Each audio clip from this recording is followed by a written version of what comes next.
رؤف کلاسرا صاحب کا ایک کالم ہے جہانگیر ترین اور علیم خان کا جواب، جس میں رؤف کلاسرا صاحب کہتے ہیں کہ میرا تو خیال تھا کہ اب لوگ ہمارے کالمز کو سیریس لینا چھوڑ گئے ہیں، انہیں اب کسی پر اعتبار نہیں رہا، ہر اس بندے سے ان کا اعتبار اٹھ گیا جس کو وہ اپنا رہنما یا گروہ سمجھتے تھے۔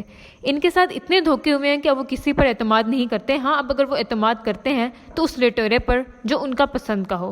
اس تمہید کا مقصد یہ تھا کہ میرے پچھلے 2 کالموں پر مختلف فیڈ بیک آیا۔ وزیر اعظم کوکرلمز میں کے عنوان سے چھپنے والے کالم پر پاکستان کے ممتاز کالم نگار اور ڈرامہ نویس عطاء الحق قاسمی صاحب کا وائس نوٹ آیا۔ اس کالم میں نے مختلف وزرائے اعظم کا موازنہ کیا تھا کہ وزیر اعظم بننے سے پہلے اور بعد میں ان کے رویے کیسے بدلے یا اپوزیشن میں رہتے ہوئے ان میں جو عاجزی اور انکساری تھی وزیر اعظم ہاؤس پہنچتے ہی وہ غائب ہو گئی اور اس کی جگہ تکبر اور غرور نے لے لی۔ قاسمی صاحب کا کہنا تھا کہ میاں نواز شریف اس معاملے میں کبھی نہیں بدلے، وہ اپوزیشن میں رہتے ہوئے بھی لوگوں سے عاجزی اور انکساری سے ملتے ہیں اور وزیر اعظم بننے کے بعد بھی انہوں نے میاں نواز شریف کو مہمانوں کی پلیٹوں میں کھانا ڈالتے دیکھا ہے، وہ لوگوں سے اچھی طرح سے ملتے ہیں۔ ان کے بارے میں یہ نہیں کہا جا سکتا کہ وہ وزیر اعظم بن کر تکبر کا شکار ہوئے۔ میں نے اسی کالم میں لکھا تھا کہ میری چونکہ میاں نواز شریف سے ان کے وزیر اعظم بننے کی ملاقات نہیں ہوئی، لہٰذا میں اس بارے میں کوئی رائے نہیں دے سکتا کہ وہ دیگر کی طرح بدلتے ہیں یا نہیں، لیکن اگر عطاء الحق قاسمی صاحب کہہ رہے ہیں تو ان کی بات کو جھٹلایا نہیں جا سکتا۔ دوسرے کالم بعنوان جہانگیر ترین اور علیم خان کا ٹرمپ کارڈ پر بھی اسحاق خاقوانی اور علیم خان کی طرف سے اس کالم میں اٹھائے گئے نکات کا جواب بھیجا گیا ہے۔ عموماً میں اپنے کالمز میں لوگوں کے کمنٹس یا جواب شامل نہیں کرتا کہ ہر بندے کی اپنی رائے ہے اور انہیں اس کا حق ہے، اس لیے مجھے یاد نہیں پڑتا کہ میں نے آخری دفعہ کب اپنے کالم میں کسی پر کچھ لکھا اور اس نے مجھے جواباً لکھ بھیجا ہو اور میں نے اس کا نقطۂ نظر اپنے کالم میں شامل کیا ہو۔ خیر، اس کالم پر پہلے علیم خان اور پھر اسحاق خاقوانی کی طرف سے تحریری جوابات موصول ہوئے۔ ایک اچھی چیز یہ ہوئی کہ دونوں نے عوام کی طرح پہلے لعن طعن تنزیہ گالیوں کی بوچھاڑ کرنے کی بجائے بڑے سلیقے اور طریقے سے اپنا موقف مجھ تک لکھ کر پہنچایا، جسے پڑھ کر میں نے سیکھا کہ کسی ناقد کو کیسے جواب دیا جا سکتا ہے۔ پہلاری ایکشن اسحاق خاقوانی کی طرف سے تھا، وہ جہانگیر ترین کے قریبی دوست، ان کی نئی پارٹی کے اہم رہنما ہیں۔ میں نے اپنے کالم میں لکھا تھا کہ ان کی نئی پارٹی نے اپنے منشور میں کہا ہے کہ اگر ان کی حکومت بن گئی تو وہ مزدور اور ورکرز کی کم از کم تنخواہ 50,000 روپے کر دیں گے۔ میرا کہنا تھا کہ جہانگیر ترین اور علیم خان دونوں بڑے بزنس مین ہیں اور ان کے ہاں ہزاروں ورکرز کام کرتے ہیں، اس لیے پہلے انہیں اپنی فیکٹریوں کے ورکرز کی کم از کم تنخواہ 50,000 کرنی چاہیے تاکہ لوگ ان کے اس منشور کو سیریس لیں، اور ممکن ہے کہ ان کا یہی اکلوتا نعرہ انہیں مزدور کلاس سے ووٹ ڈلوانے کا سبب بن جائے اور اس سے دیگر سیاسی پارٹیوں پر دباؤ بھی بڑھے گا۔ اگرچہ جہانگیر ترین اور علیم خان کے حوالے سے کبھی شکایتیں نہیں آئیں کہ ان کا اپنے ورکرز کے ساتھ رویہ اچھا نہیں، لیکن جو بات میں کر رہا تھا وہ سیاسی تناظر میں تھی کہ اگر ایک وہ وعدہ کر رہے ہیں تو بہتر ہوگا کہ اس کی شروعات اپنے کاروباری اداروں سے کریں۔ اسحاق خاقوانی کا کہنا ہے کہ جب کوئی سیاسی جماعت کوئی سیاسی نعرہ دیتی ہے یا کوئی نئی پالیسی یا اصلاحات کی بات کرتی ہے تو اس وقت ذاتی لیول کی بات پیچھے رہ جاتی ہے۔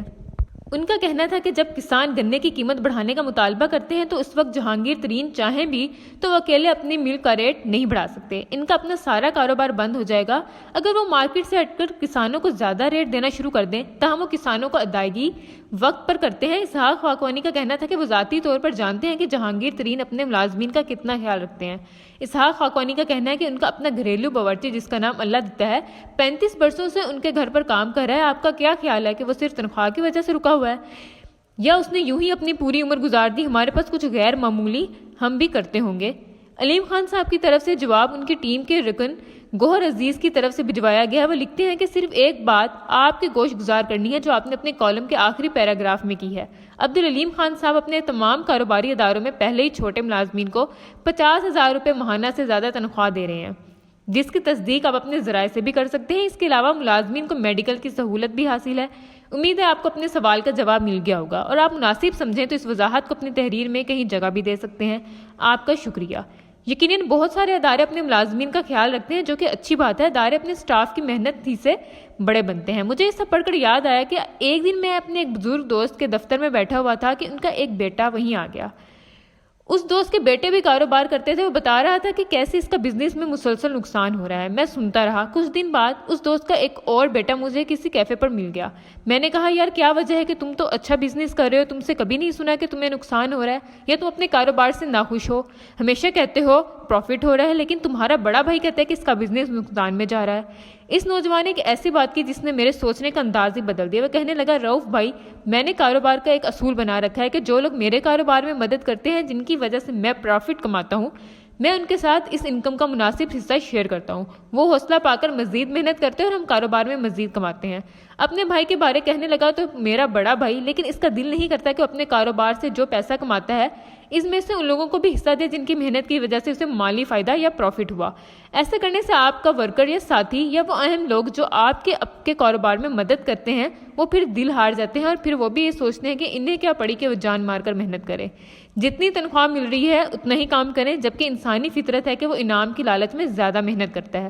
خیر، جو کاروباری گروہ نوجوان سیکھ چکا تھا وہ اس کا بڑا بھائی کبھی نہ سیکھ سکا، حالانکہ وہ دونوں ایک ہی گھر میں ایک ہی ماحول میں پلے بڑھے. انسانی فطرت بھی ایک عجیب شے ہے.